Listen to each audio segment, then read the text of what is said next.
هل المرتب اللي بتاخده كل شهر في كندا مخليك عايش ومرتاح ومستمتع بالحياة في كندا، ولا مجرد فلوس بتدخل لك من ناحية وبتطلع من الناحية التانية في دفع الفواتير وبس؟ ولو انت لسه بره كندا وبتخطط تيجي، يا ترى محتاج كام بالظبط علشان تعيش هنا حياة كريمة ومستقرة؟ النهاردة مش هنتكلم بالتوقعات ولا بالانطباعات، النهاردة هنحسبها مع بعض. الصافي الحقيقي للمرتب بعد الضرايب، المصاريف الخمسة الأساسية اللي أي واحد فينا لازم بيعدي بيها، وطريقة عملية تساعدك تدبر ميزانيتك في 2026 بشكل أهدى وأوضح. يلا بينا نبدأ.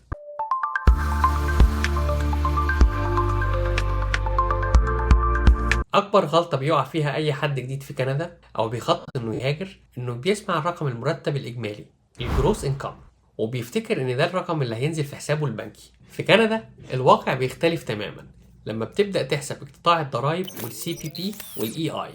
وعلشان نكون واقعيين، الحياة المستقرة مش معناها الثراء الفاحش ولا معناها التقشف الشديد. الاستقرار هو قدرتك على تخطيط أساسياتك، ويكون عندك هامش أمان للمستقبل، وشوية إنك ترفه على نفسك. تعال نبص على الأرقام. هنقسم الموضوع لأقسام. القسم الأول الصافي بعد الضرايب، النت انكم. قبل ما ندخل في الأرقام، كل الأرقام اللي هقولها دي أرقام تقديرية وبتختلف حسب المقاطعة وحسب المدينة وعدد أفراد الأسرة وهل عندك عربية ولا لأ، وبرضه على حسب موديل العربية. علشان نعمل حساب عملي هنفترض دخل سنوي من 55,000 ل 65,000. ده مش تعريف رسمي ثابت للطبقة المتوسطة، لأن الموضوع بيختلف زي ما ذكرت حسب المدينة أو الأسرة أو المقاطعة. لو أخدنا مثلا مرتب 60,000 دولار في السنة كجروس إنكم، الصافي غالبا بيكون قريب من 3700 ل 4100 في الشهر حسب المقاطعة والخصومات وطبيعة الشغل.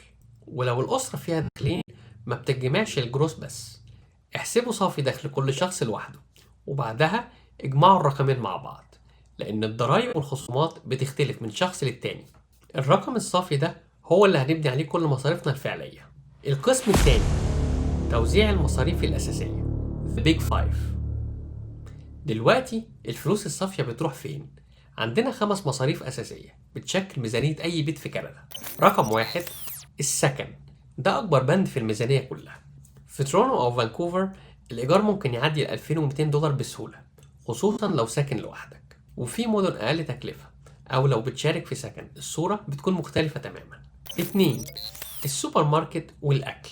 أسعار الأكل في 2026 بقت محتاجة إدارة ذكية. للفرد المستقل بتاخد تقريبا ما بين 400 ل 500 دولار في الشهر. للأسرة لو زوج وزوجة وطفل المتوسط الحقيقي بيبقى ما بين 900 ل 1200 في الشهر بدون إسراف. 3 المواصلات والعربية. لو بتعتمد على المواصلات العامة الكارت الشهري بيتكلف ما بين 100 ل 150 دولار. أما لو عندك عربية وهي الأساس لأغلب العائلات، التكلفة الكلية ممكن تبدأ من حوالي 500 دولار في الحالات الاقتصادية، وبتوصل ل 800 أو 1000 دولار أو أكتر لو عندك قسط عربية وتأمين عالي. 4 الخدمات والفواتير، إنترنت البيت، خطوط الموبايل، الكهرباء والتدفئة. الإجمالي للفرد أو الأسرة بيتكلف في متوسط ما بين 250 ل 400 في الشهر. 5 الطوارئ والمصاريف الجانبية، مصاريف الأطفال، الأنشطة والخروجات البسيطة، أو أي طارئ صحي أو حاجة شخصية لازم تحسب لها 300 ل 500 في الشهر تشيلهم على جنب. القسم الثاني تقسيمة واقعية للميزانية والحل العملي بتاعها. لما نجمع الأرقام دي كلها هنلاقي إن الفرد أو الأسرة بتصرف جزء كبير جدا من مرتبها على الأساسيات وبس. وهنا بيجي السؤال المهم، إزاي تعيش مرتاح من غير ضغط عصبي؟ هنا هنبص القاعدة 50-30-20.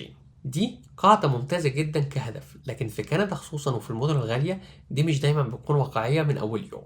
بعد ما تستقر بتقدر تنفذها. في البداية ممكن تحتاج من 55 ل 65% التزامات إجبارية والاحتياجات الأساسية زي الإيجار والفواتير والأكل والمواصلات. من 15 ل 25% لحياتك والخروجات والهوايات والسفر الداخلي. من 10 ل 20% للمستقبل، ادخار واستثمار في حسابات زي ال TFSA وال FHSA اللي ذكرتهم قبل كده في فيديوهات سابقة. ولو حتى ال 10% صعبة جدا إنك تشيلهم، ابدأ ب50 أو 100 دولار في الشهر. المهم الاستمرارية، مش إنك تبدأ بسعي. نصيحة عشان ما تقعش في فخ كبير في كندا. أول حاجة ابعد تماما عن الديون الاستهلاكية ودفع الحد الأدنى للكريدت كاردز، لأن دي بتوديك في داهية. تاني حاجة، شوف العروض وبرامج النقاط في السوبر ماركت. ممكن توفر مبلغ محترم كل شهر، لكن الرقم بيختلف من بيت للتاني، فجرب شهرين وسجل الفرق بنفسك. في النهاية الحياة في كندا محتاجة تخطيط مش تقشف. لما تفهم أرقامك ودخلك الصافي وتديره بذكاء، هتقدر تعيش مستقر وتوفر للمستقبل، وساعتها هتستمتع بالبلد في نفس الوقت. ودلوقتي جه دوركم في التعليقات. لو انت جوه كندا، ايه اكبر بند بياخد ميزانيتك كل شهر؟ ولو انت بره كندا، هل الارقام دي كنت متوقعها ولا اتفاجئت بيها؟ وزي ما انتوا عارفين، انا بقرا كل التعليقات وبرد عليها. ولو عجبك الفيديو ما تنساش تعمل لايك، Smash that like button. وتشترك في القناة وتفعل الجرس، وشارك الفيديو مع اي حد بيخبط في الحياة هنا في كندا. واشوفكم الفيديو الجاي في كندا بعيون واقعي.